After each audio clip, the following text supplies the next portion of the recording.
Fala aí pessoal, sou Jorge Nicola, bem-vindos a mais um vídeo do canal. Sempre bom ter vocês por aqui, sem perder tempo, pedir para deixar like, se inscrever no canal e ativar as notificações. Bora começar o vídeo com uma informação importante. Vasco sondou Thiago Carpini, que decidiu permanecer no Vitória, como já havia acontecido com outros clubes nos últimos dias. Dessa maneira, o Vasco trabalha e foca esforços na contratação de Fernando Diniz, que também é alvo do Santos. Por falar em técnico, quero trazer um número assustador.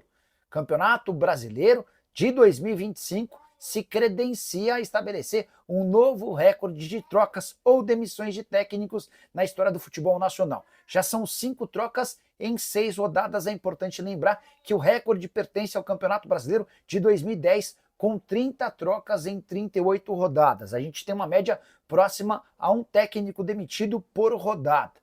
Os técnicos já dispensados foram Mano Menezes, Pedro Caixinha, Gustavo Quinteiros, Ramon Dias e Fábio Carille. O Carille, o último demitido, caiu nesse domingo depois da derrota do Vasco para o Cruzeiro em Uberlândia. Só a título de comparação, e esse número é assustador. Na temporada passada, na Premier League, o campeonato inglês teve apenas 3 trocas de técnico. Na atual edição do futebol inglês, foram 7 trocas, ou seja, em apenas 6 rodadas a gente já tem um número próximo ao que a Premier League trocou em toda a atual temporada, restando poucos jogos para o campeonato inglês terminar. A saideira em relação a isso é ainda mais surpreendente. Apesar de mandar técnicos embora a rodo, o futebol brasileiro é apenas o 26º que mais demite treinadores. O recorde pertence à Costa Rica. E campeonatos como o uruguaio, português, paraguaio, venezuelano e até o argentino estão à frente do brasileiro. Quero falar agora sobre a seleção brasileira, e a última da CBF parece não ter agradado. De acordo com um site especializado em uniformes de futebol, o site chama Football Headlines, a CBF cogita aposentar a camisa azul. E aqui que vem a grande novidade: o Brasil vai utilizar, de acordo com esse site, com o segundo uniforme, uma camisa vermelha para a Copa do Mundo de 2026. O Foot Headline afirma que o lançamento dessa camisa vermelha, cujo tom ainda não foi definido, vai acontecer em março do ano que vem. E existe ainda a possibilidade de a camisa da seleção vir estampada com a marca do Jordan, ex-jogador de basquete. Para mim, algo absolutamente nada a ver. O que o Jordan tem a ver com a seleção brasileira? Mas o principal vem agora. O que uma camisa vermelha representa para o Brasil? Ainda mais para ser utilizada em Copa do Mundo. Vale a lembrança de que, se isso for adiante, vai ser a primeira vez que a seleção brasileira terá, numa Copa do Mundo, um uniforme sem qualquer referência de cor em relação à sua bandeira. Nicola, mas a CBF já teve um uniforme preto, é verdade, mas aquilo fez parte de uma campanha contra o racismo. Inclusive a camisa preta era bem bonita. Até cheguei a ver algumas imagens de supostas camisas vermelhas que seriam atribuídas à seleção brasileira. São bonitas, mas não tem nada a ver com a seleção. Gostaria muito de saber a sua opinião. Já uso o espaço para comentário e registra a sua opinião. Beleza? Você sabe quem será o treinador do Vasco? A pergunta do Gessé Souza. Gessé, houve uma consulta do Vasco ao técnico Thiago Carpini, mas como já havia acontecido nas outras consultas de clubes anteriores, o Carpini garantiu que vai permanecer no Santos, tá? O Carpini garantiu que vai permanecer no Vitória. E a partir daí trabalha-se com outras alternativas. O Vasco tem no Fernando Diniz uma possibilidade real. O Pedrinho gosta bastante do Diniz, né? Posso dizer que há uma negociação nesse momento. Ismael Barbosa. Crespo seria uma boa para o Vasco? Seria, não seria um mau nome não, tá? Atila Zapata perguntando sobre Diniz no Vasco. Hoje cedo, estava conversando com um dos empresários do Diniz. E ele dizia que a percepção dele hoje de manhã era de que estava mais para ir para o Santos do que para ir para o Vasco. Embora ele reconhecesse que o Santos vivia um momento bastante bagunçado, né? Rony Peterson, tem alguma novidade sobre a venda da SAF do Vasco? Nenhuma, Rony. E a gente não deve ter novidades tão cedo. Outro dia, conversando com uma pessoa do Vasco, ela falou: Nicola, foram pelo menos 10 players. E quando fala em players, você pode entender grupo de investimento, bilionários solo, enfim, foram 10 interessados. Mas não é que eram 10 interessados para fazer proposta, 10 interessados em buscar informações. E aí o Vasco abre um pouquinho das condições e vai percebendo conforme o interesse e a capacidade de quem está do outro lado, vai abrindo mais as diligências, tá? Existiram algumas conversas um pouco mais quentes, mas nenhuma delas se transformou em proposta. Não há proposta oficial na mesa do Vasco nesse momento. Beleza? Aquele gol anulado do Fortaleza, hein? Tá muito estranho esses casos, esses erros crassos da arbitragem. É de se confiar sobre manipulação.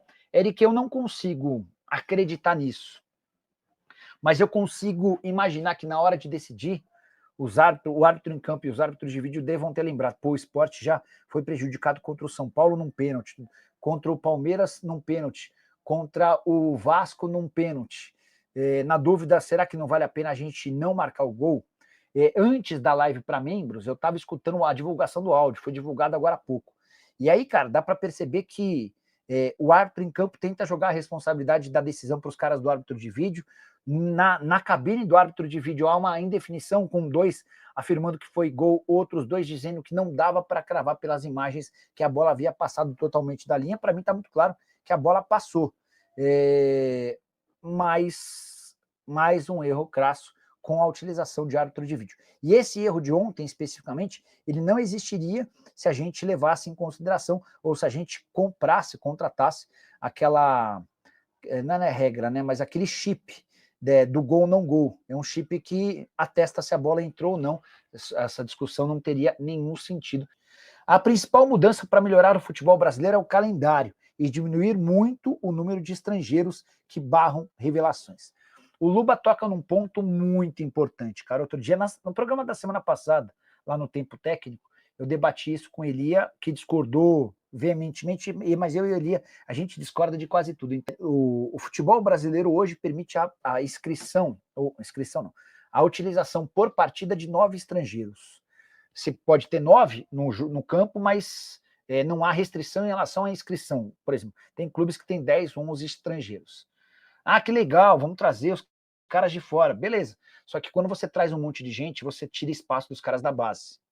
Quando, por exemplo, você tem um Santiago Longo no São Paulo, quando você tem um Gabriel Neves, quando você tem, por exemplo, um Palácios no Corinthians, são vários. Qualquer dia eu vou fazer uma lista de gringos que têm utilidade nenhuma no futebol brasileiro. Vou até anotar, porque isso é importante, tá? Esses gringos, eles estão tirando espaço de jogadores da base. E qual que é a nossa grande característica? Geração de atletas da base. Eu acho bem preocupante isso, cara. Mas, por exemplo, aí o Elia no programa falou, não, mas a Premier League que você gosta tanto permite contratação ilimitada. Daí eu falei, bom, mas a Premier League, o futebol inglês não tem essa capacidade de revelar como a gente. Se a gente quisesse igualar os caras, a gente não vai revelar e a gente vai perder o nosso grande trunfo. Então, mas é só para mais um debate aí para vocês tirarem as próprias conclusões, tá? O Eric Teixeira, Nicola, embora seja cedo para opinar, quais os 4 times candidatos a cair? Grêmio, Vitória, Santos e Mirassol. Eu acho que o Mirassol é candidato ao rebaixamento, apesar de ter conseguido alguns bons resultados recentemente.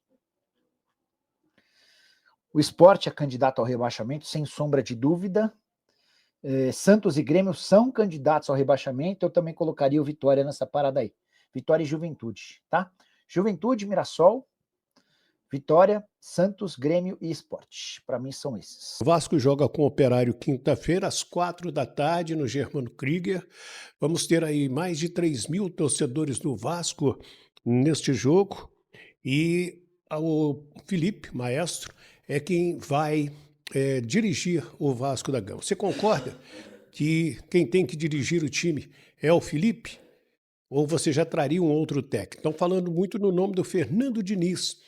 Meu amigo Lucas Pedrosa postou nas suas redes sociais que já foram feitos contatos entre os empresários do Fernando Diniz com a diretoria do Vasco da Gama. É um nome que o torcedor tem comentado. E você, o que você acha? Traria o Fernando Diniz? Vamos colocar de novo o Fernando Diniz no comando do Vasco da Gama? Pode comentar aí. Tem gente falando até no Ramon Dias, né? A volta do Ramon junto com o Emiliano Dias, ou de repente só o Emiliano Dias comandando o Vasco da Gama, e outros nomes. Tem torcedor me mandando isso, esse aqui está desempregado, esse aqui está desempregado, esse aqui não é tão caro.